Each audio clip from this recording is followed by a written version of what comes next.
Hello buddies, welcome to tasty భోజనం by MK. ఈరోజు మనం చేసుకోబోయే టేస్టీ రెసిపీ వచ్చేసి కోడిగుడ్డు పచ్చడి అండి.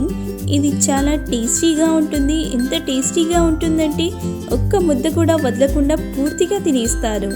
ఇంకా ఇది వారం రోజుల పాటు నిల్వ అనేది ఉంటుంది. అంత టేస్టీ పచ్చడిని ఎలా చేయాలో చూద్దామా? పదండి స్టార్ట్ చేద్దామా. ముందుగా 1 టేబుల్ స్పూన్ కారం, 1 టేబుల్ స్పూన్ పసుపు, 1 table spoon garam masala, 2 table spoon నిమ్మకాయ రసం యాడ్ చేసి కలుపుకోండి. కలుపుకున్న తర్వాత 6 ఉడికించి పెట్టుకున్న కోడిగుడ్లని యాడ్ చేసుకోండి. కేవలం తెల్ల కోడిగుడ్లని యాడ్ చేసుకోండి, పచ్చదాన్ని యాడ్ చేసుకోకండి.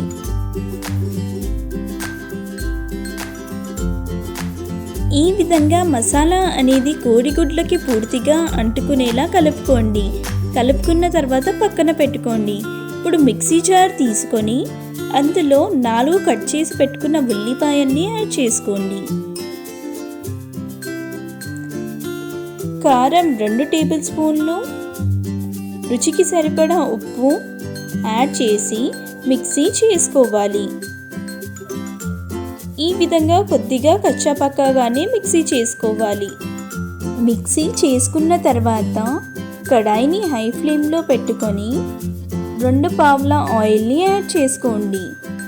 యాడ్ చేసుకున్న తర్వాత ఇంతకుముందు మనము కలిపి పెట్టుకున్న కోడిగుడ్ల మిశ్రమాన్ని ఆయిల్లోకి యాడ్ చేసుకోవాలి. మీడియం ఫ్లేమ్లో పెట్టి కొద్దిగా కలర్ చేంజ్ అయ్యేంత వరకు వేయించుకోవాలి.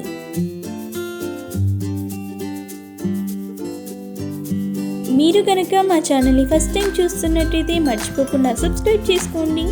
ఇంకా పక్కనే ఉన్న బెల్ ఐకాన్ని క్లిక్ చేయండి. మధ్య మధ్యలో కలుపుతూ ఉండండి. ఈ విధంగా వేగిన తర్వాత కోడిగుడ్లని వేరే ప్లేట్లోకి వేసుకొని పక్కన పెట్టుకోవాలి. అదే ఆయిల్లో కట్ చేసి పెట్టుకున్న అల్లం ఇంకా వెల్లుల్లి ముక్కల్ని యాడ్ చేసుకోండి.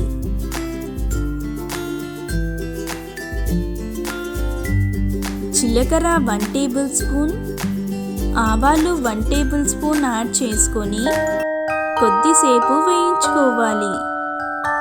వేయించుకున్న తర్వాత ఇంతకుముందు మనం మిక్సీ చేసి పెట్టుకున్న ఉల్లిపాయ మిశ్రమాన్ని యాడ్ చేసుకోవాలి. యాడ్ చేసుకున్న తర్వాత కలుపుకోండి.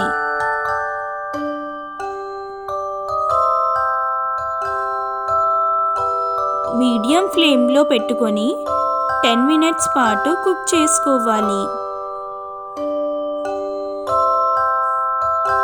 మధ్య మధ్యలో కలుపుతూ ఉండండి.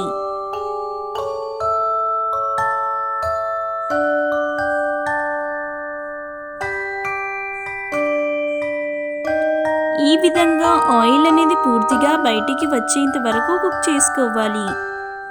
ఇప్పుడు పొయ్యిని ఆఫ్ చేసుకుందాము. ఈ మిశ్రమాన్ని కంప్లీట్గా చల్లారనివ్వాలి.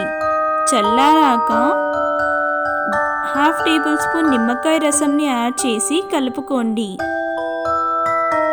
కలుపుకున్న తర్వాత ఇంతకుముందు మనం కలిపి పెట్టుకున్న కోడిగుడ్లని యాడ్ చేసుకోవాలి. ఇందులో పచ్చ కోడిగుడ్లని అస్సలు యాడ్ చేయకండి.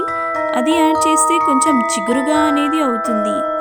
టేస్ట్ అనేది అంత మంచిగా ఉండదు, ఇంకా నిల్వ అనేది ఉండదు. కేవలం తెల్ల కోడిగుడ్లని యాడ్ చేసుకోండి. ఈ పచ్చడి ఫ్రిడ్జ్లో పెట్టుకుంటే వారం రోజుల పాటు నిల్వ అనేది ఉంటుంది. ఇంకా పెద్దలకే కాదు, పిల్లలకి కూడా వేడి వేడి అన్నంలోకి పెడితే చాలా అంటే చాలా నచ్చుతుంది. మరిన్ని టేస్టీ రెసిపీస్ కోసం మా ఛానల్ని మర్చిపోకుండా సబ్స్క్రైబ్ చేసుకోండి. ఇంకా మీకు ఈ వీడియో నచ్చినట్టయితే లైక్ చేయండి, షేర్ చేయండి. మీ అభిప్రాయాన్ని మాకు కామెంట్ రూపంలో తెలియజేయండి. Thank you.